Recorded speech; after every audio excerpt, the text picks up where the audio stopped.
সংস্কার ইস্যুতে জুলাইয়ের মাঝামাঝি বা তৃতীয় সপ্তাহে ঐকমত্যে পৌঁছানোর বিষয়ে আশাবাদ ব্যক্ত করেছেন জাতীয় ঐকমত্য কমিশনের সহসভাপতি অধ্যাপক আলী রিয়াজ। দায় ও দায়বদ্ধতা রাজনৈতিক দলগুলো প্রাণে ধারণ করে বলেও প্রত্যাশা তার। রাজধানীর ফরেন সার্ভিস একাডেমিতে রাজনৈতিক দলগুলোর সঙ্গে দ্বিতীয় দফায় অষ্টম দিনের বৈঠকের সূচনা বক্তব্যে তিনি এসব কথা বলেন।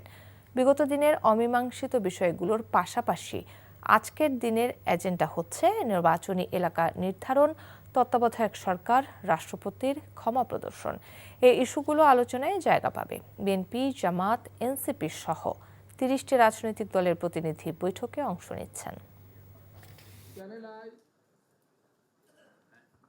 জুলাই মাসের মাঝামাঝি সময়ে হয়তো একটা সনদের জায়গায় যেতে পারবো।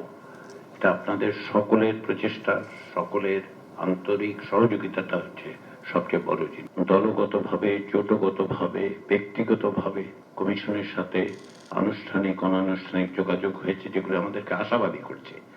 আমরা মনে করি যে এই জায়গায় আমরা পৌঁছতে পারবো, কারণ আমাদের সকলের এই আন্তরিক প্রচেষ্টাটা আছে।